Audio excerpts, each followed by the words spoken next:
Hello. Thank you for listening. This is the near death experience of Katherine, and this experience occurred on February 19th, 2001, and was documented on February 6th, 2017. Open quote. I was out of my body, but not seeing with my eyes. I knew something had happened during surgery that was life threatening. It was somehow understood that as a spiritual being, I needed to be outside of the body, as it might not have been usable anymore. While I do remember a bright light about the place I went, I do not remember a journey through a tunnel. I remember floating toward a light. I arrived at a place with both gorgeous wildlife and beautiful buildings. I don't remember being met by family members or friends who had passed.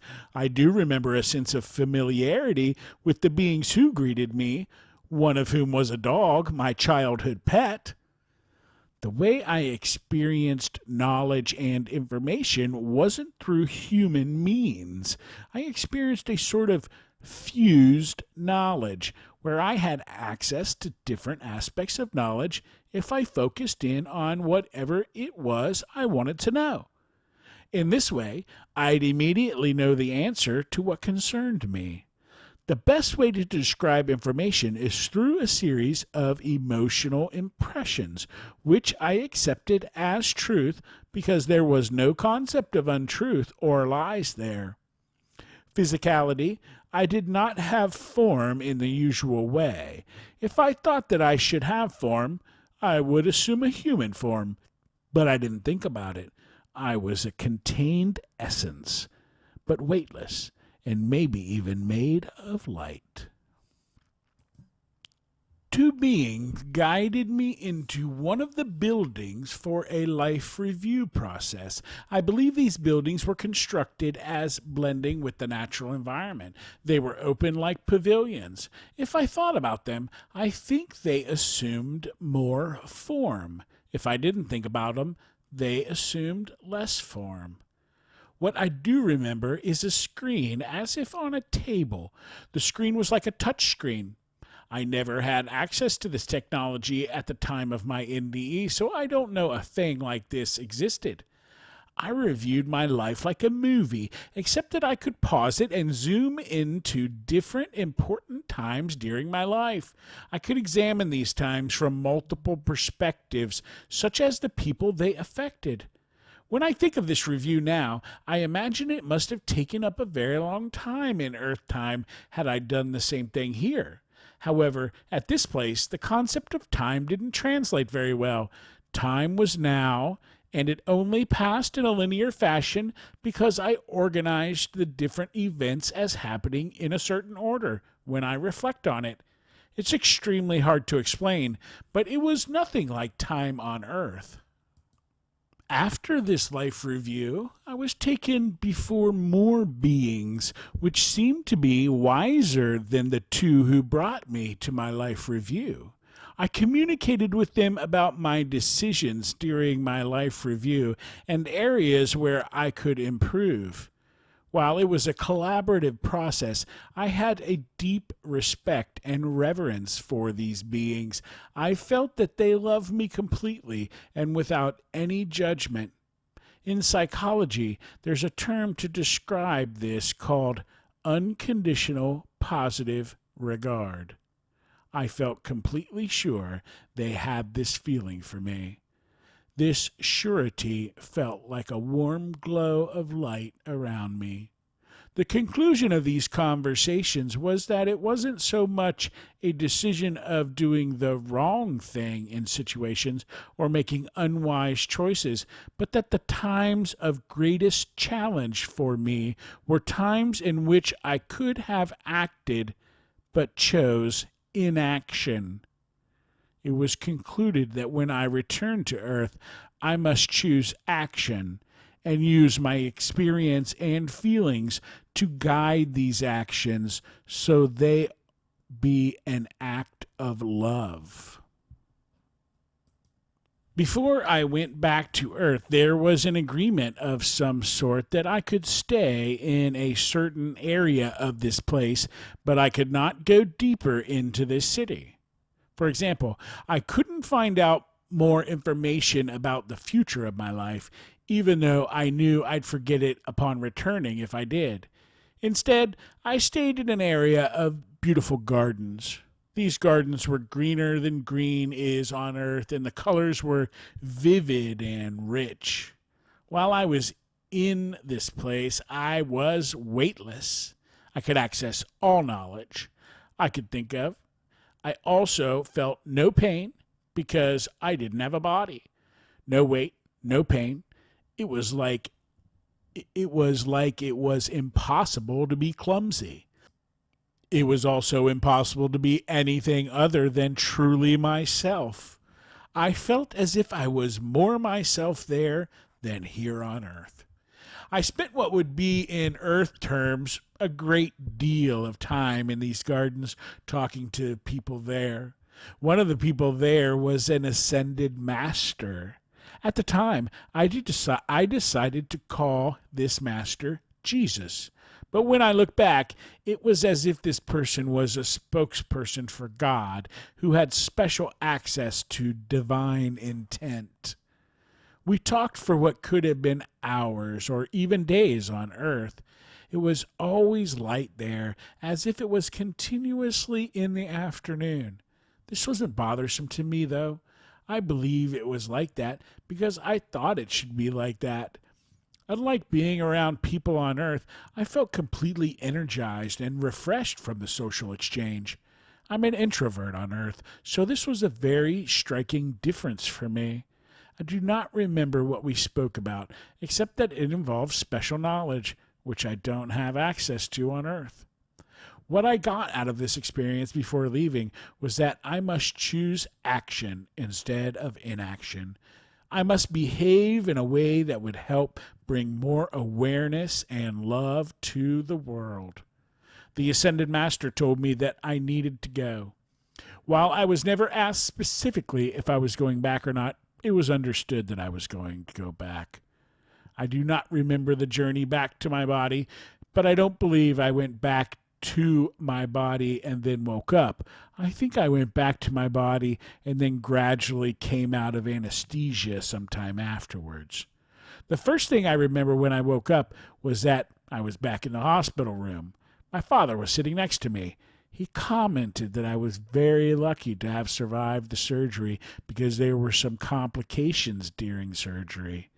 I can't remember whether or not I talked to him about my experience, but I think I made some simple comment like, I had a dream, or I had a vision, end quote. Wow, Katherine, that was an awesome experience, and what a great place. And you can't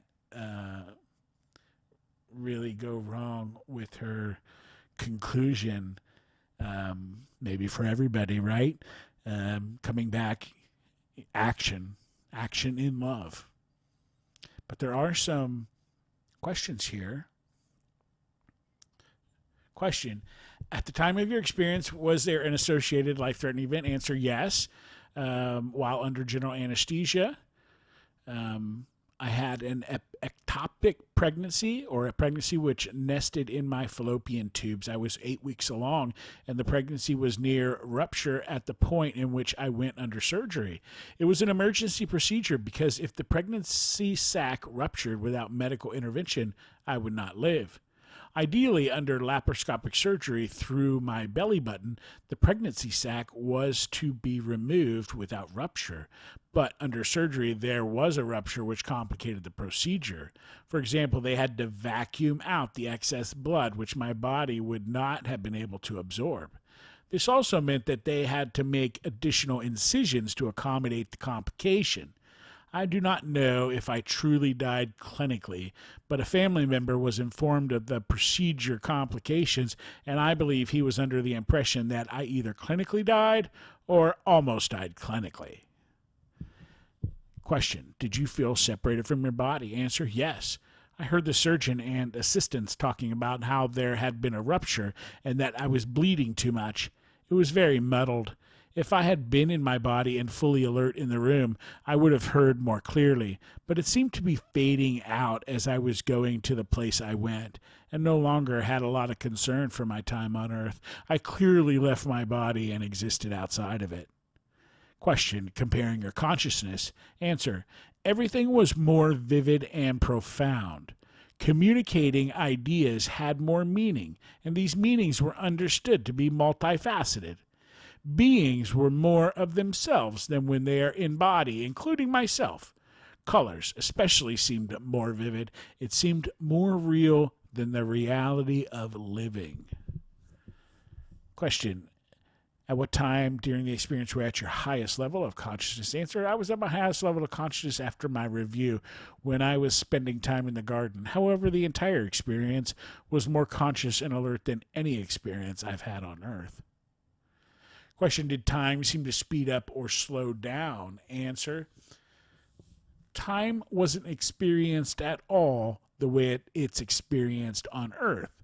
It was only linear, if I wanted it to be linear. However, it was non-existent on, or everything was now. Very hard to describe this concept. Question: comparing your vision. Answer: colors were richer. I could zone in on certain areas and see clearer. And comparing your hearing. Answer: I could hear more clearly too, but there wasn't a lot of sound where I went. It wasn't because sound was louder, but because sound was richer. Question: did you pass into or through a tunnel? Answer: uncertain. I may have passed through a tunnel, but I wasn't aware of it. I moved toward the light, and then there was as if both things happened at the same time. Question: did you encounter or become aware of any deceased or live beings? Answer: yes. I knew my deceased loved ones were there, and I knew I had access to them if I wanted to, but I chose not to focus on them.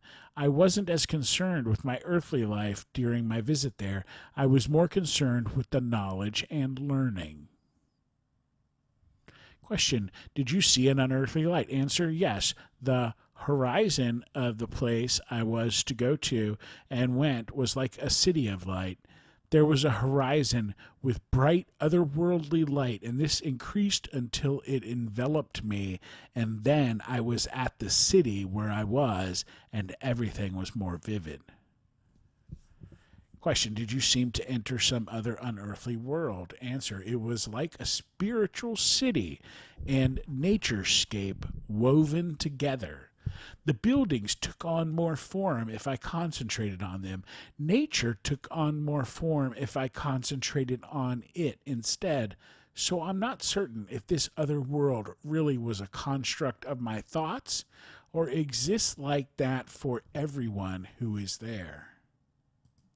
Question: what emotions did you feel during the experience? Answer: emotions there don't have negative aspects or a heaviness. While I felt saddened by certain choices and events during my life review, it wasn't a lamentation so much as an acceptance that the feeling is transitory, and I could choose to focus on something else if I wanted to and not feel that sadness. At the time, sadness was appropriate, so that's what I felt.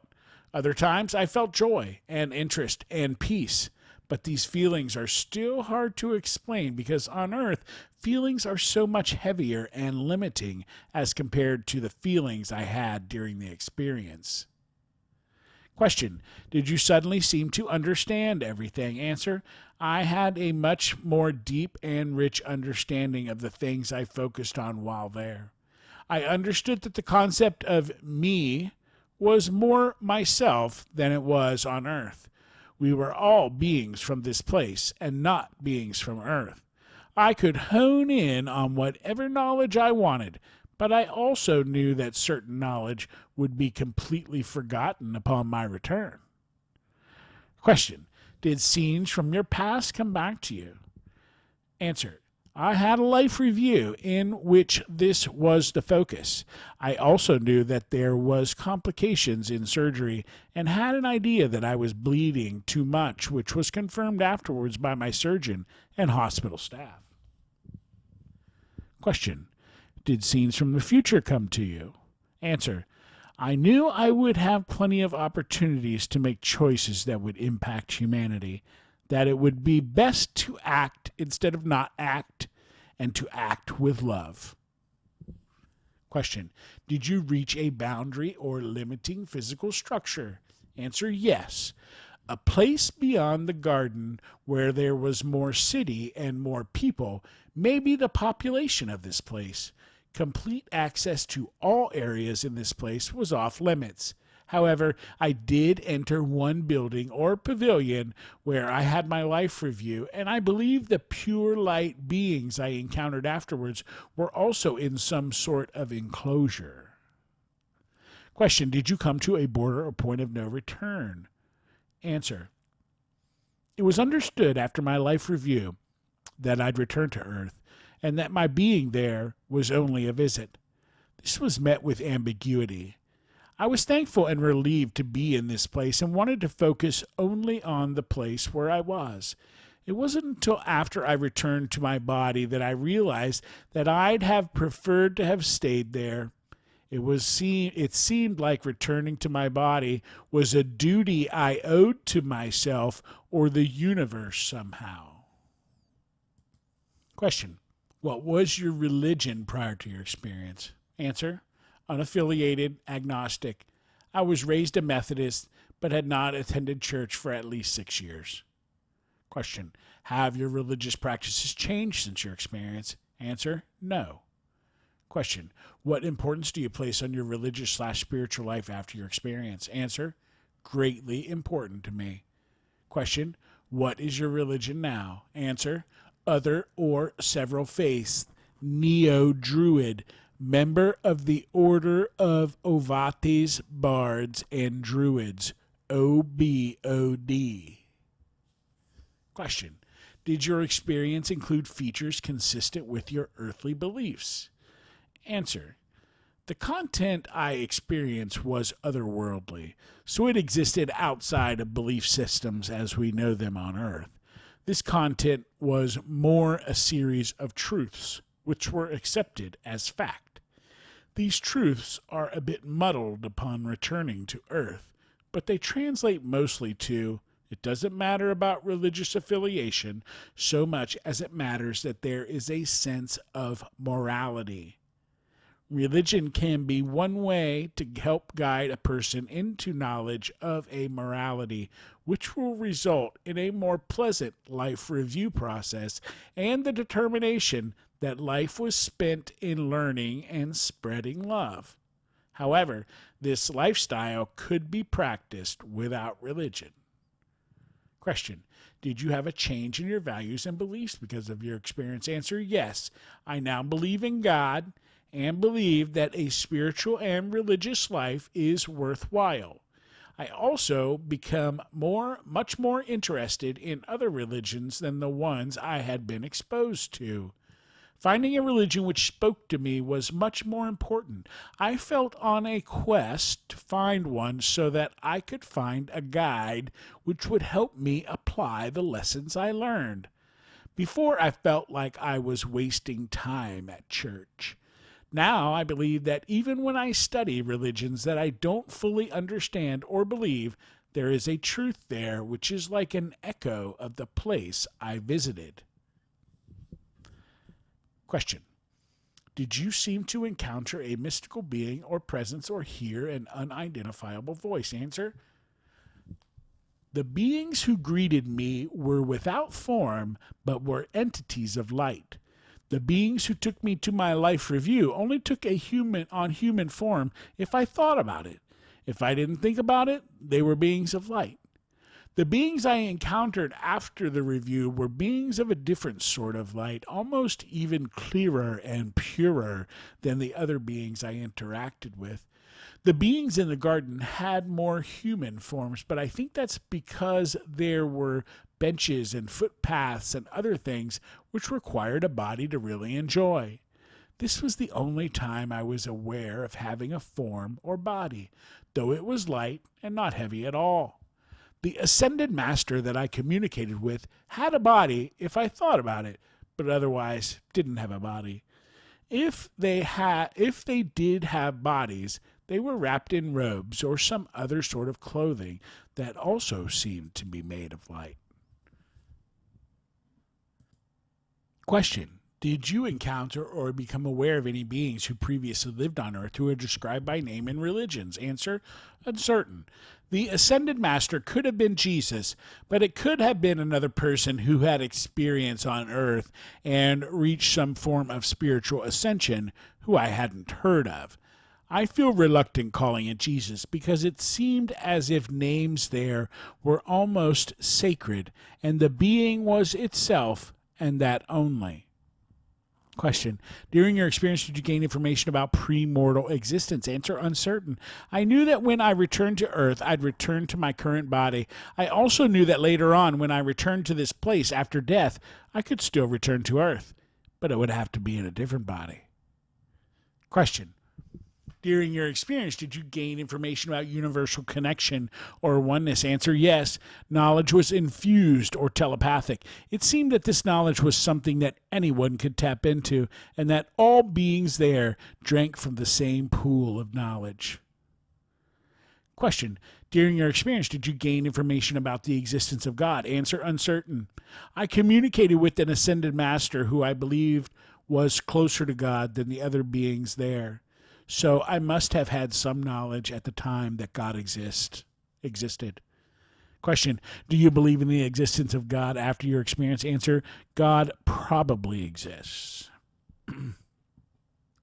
Question: during your experience, did you gain special knowledge or information about your purpose? Answer: yes. It is my purpose to take action through love. Question: during your experience, did you gain information about the meaning of life? Answer: yes. Loving action is a component of human existence. Also, lessons could be learned on Earth which could not be learned in the place I went to because Earth had pain and earthly challenges. Question: do you believe in an afterlife after your experience? Answer: an afterlife definitely exists, yes. It was made clear to me that I was going to return to this place upon the conclusion of my life. I would go through another review process and I would stay there until I wanted to come back to Earth in a different body. This was a matter of fact there, which was known in the same way that it's known on Earth that one needs air to breathe. I didn't really think about it most of the time, but it's a background process which is ingrained into the body of all breathing animals and plant life on Earth. Question: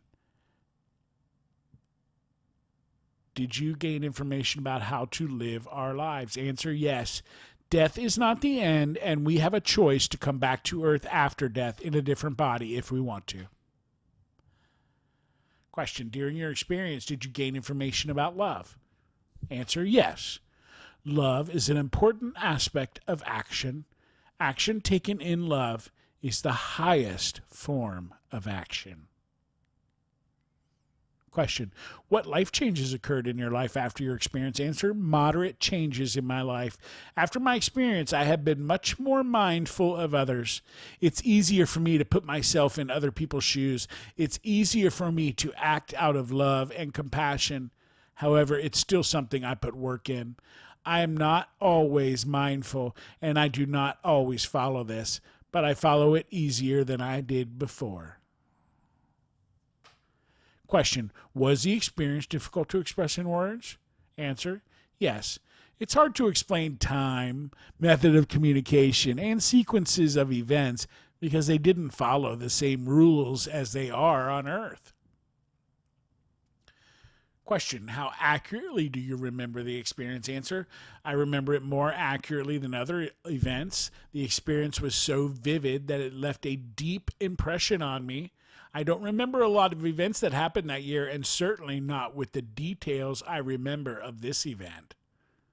Question: do you have any psychic, non ordinary, or other special gifts after your experience that you did not have before the experience? Answer: yes. When I am involved in creative endeavors, I feel as if I'm accessing the same pool of knowledge I accessed during my experience. I sometimes feel as though I channel when I'm composing music or writing stories. I also am much more sensitive to the truths and lies. It's hard for people to lie around me without my knowing. People in general seem much more transparent. I have more acceptance for the life cycle and better discernment as to people's character. It's easier to distinguish between wise and unwise choices. Since returning, I dream the future occasionally, which I haven't done previously. I have moments of telepathic insight around those who are close to me, like my brother and sister, and before he died, my father. The only world event since returning that I dreamed of is the Boston Marathon bombing, which was remarkable because I actually told people about it before it happened. I also dreamed about Robin Williams' death. The other dreams, which were prophetic, were only applicable to my personal life. I seem to have an ability to handle death and the grieving process much better than my peers. When my dad died, I was sad and grieved. But it was a different sort of sadness that I had felt when other people died before my experience. I also sometimes feel that the essence of loved ones who have passed is around me more strongly at certain times. Question: are there one or several parts of your experience that are especially meaningful or significant to you? Answer: no. Just that I had them is what is meaningful. Question: have you ever shared this experience with others? Answer: yes. I think I said something to my dad when I awoke. He was a research scientist his entire life, and he was open to it. I don't know if I have influenced anyone when I shared my experience. I spoke to my siblings about it and to choice people throughout my life when I felt that it would apply, especially in times during grief for others. I haven't ever been shut off or faced with disbelief as a result of telling people, but then I use discernment when telling others, and I have a feeling of whether or not they will be open to it or not. The only time I didn't have a clear feeling of this was when I immediately came out of anesthesia, and I mentioned something about my experience to my dad. Question: did you have any knowledge of NDEs prior to your experience? Answer: yes. I had watched the movie Flatliners, and I also had many experiences with death previous to my experience. My best friend committed suicide when I was 14, and my brother died when I was 15. So I had thought about the afterlife and the possibility of it. I was neutral on the subject, but not belief, but not disbelief either. Also, I wasn't particularly interested in NDEs. Immediately after my experience, I remember being a bit disappointed that I didn't experience the tunnel. Well, I would be too. Question: what did you believe about the reality of your experience shortly after it happened? Answer: experience was definitely real. It seems as if that experience was more real than reality is now, when I'm alive on Earth. It resounded with truth that defies logic. It seems impossible that I could have imagined anything with such vividness. Question: what do you believe about the reality of your experience now? Experience was definitely real. It still resounds just as truthfully as it did the day I experienced it, and is unquestionably true to me. Question: at any time in your life, has anything ever reproduced any part of the experience? Answer: yes. Any reproduction of the experience I have is like an echo of an echo, so it's extremely muted. But when I'm creating something, it is like the infused knowledge I experience. Sometimes I dream of the place, and the colors in my dreams are more vivid. Sometimes when I read other people's NDEs, I feel nostalgic for the experience, and I recognize that the description others provide rings with the same unrefuted truth as my own experience did. However, some NDEs I read don't have a strong impression on me too, so it's not with all the ones I read. Question: is there anything else you would like to add about your experience? Answer: I think my experience made me much more sensitive to everything. My five senses are more sensitive, and my emotional connection to the world is more sensitive. End questions. End quote. Thank you, Katherine, for a wonderful description and experience that you have shared with us. We appreciate that. Have a great day.